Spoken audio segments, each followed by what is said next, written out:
बाळा, काल रात्री झोपताना तू अंथरुणामध्येच घुसमटून रडत होतास. मनातल्या मनात मला प्रश्न विचारत होतास, स्वामी, माझं काय चुकलं? ही वेळ माझ्यावरती का आली?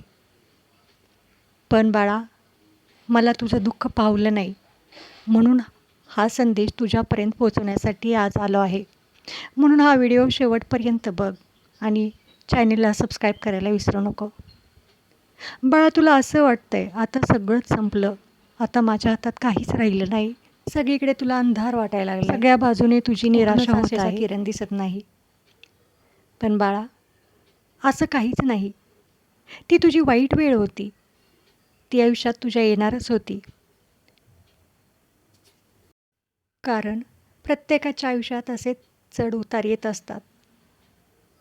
परंतु जेव्हा आयुष्यात उतार येतो तेव्हा मात्र असं थकायचं नसतं, घाबरायचं नसतं आणि स्वतःवरचा विश्वास ढळू द्यायचा नसतो. तुला असं वाटतंय ना, स्वामींनी सगळं दुःख माझ्या पदरात टाकले. थोड्या अर्थी ते बरोबरच आहे. कारण ते दुःख झेलण्यासाठी जे काळीज हवं, जे धैर्य हवं, ते फक्त तुझ्यातच आहे. आणि ती एक तुझी परीक्षाच होती असं समज. आता तू त्याच्यातून बाहेर पडशील, मग तुला कळेल की मी ही वेळ तुझ्यावरती का आणली. तुला त्याच्यातून तुझ्या जन्माचा धडा मिळेल बाळा.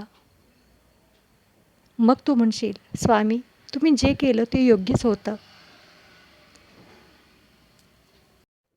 तुझा प्रत्येक श्वास, तुझं प्रत्येक वेळ, तुझा प्रत्येक क्षण ही मला समर्पण केली आहेस, म्हणून मला माहिती आहे तू कसा आहेस. पण बाळा, थोड्यासाठी हार मानू नको, कारण इथून पुढे सगळं काही तुझं चांगलं होणार आहे. तुझं ज्यांनी वाईट चिंतलं, ज्यांना तू उत्तर देऊ शकला नाहीस, त्यांना उत्तर देण्याची वेळ आता आली आहे. तुझ्या सगळ्या गोष्टी मनासारख्या घडतील. तू जे इच्छा करली आहेस, जे स्वप्न बघितली आहेस, ती सगळी तुझी पूर्ण होतील. कारण मी तुझ्यासोबत आहे.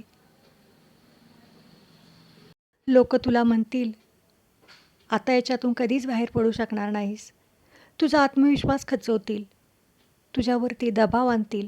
पण बाळा, याच्यात त्यांना बळी पडू नको.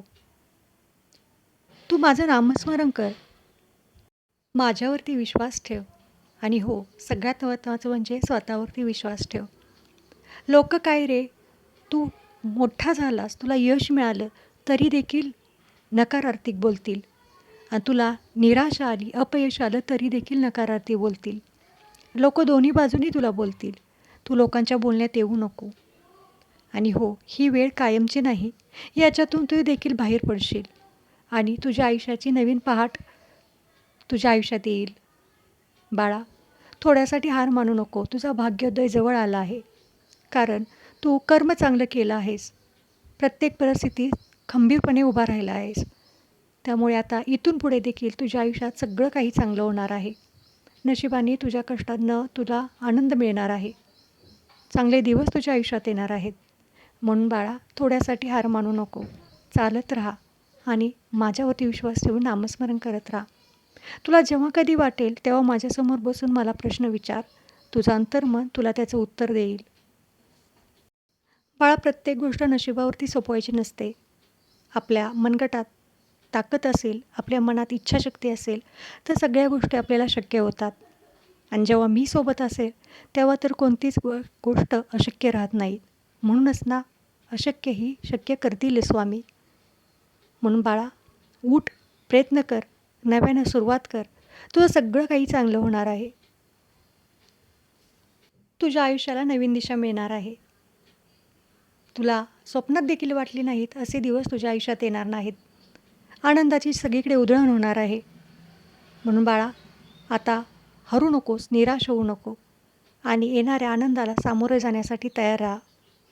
आणि हो, कर्म करायला विसरू नको. चांगलं कर्म केल्याने चांगले दिवस हे नक्कीच येतात. आपण जे बीज पेरतो तेच उगवतं, हे लक्षात ठेव. हा संदेश जर तुझ्या काळजाला भिडला असेल तर कमेंटमध्ये श्री स्वामी समर्थ लिहायला विसरू नको आणि सबस्क्राईब करायला देखील विसरू नको.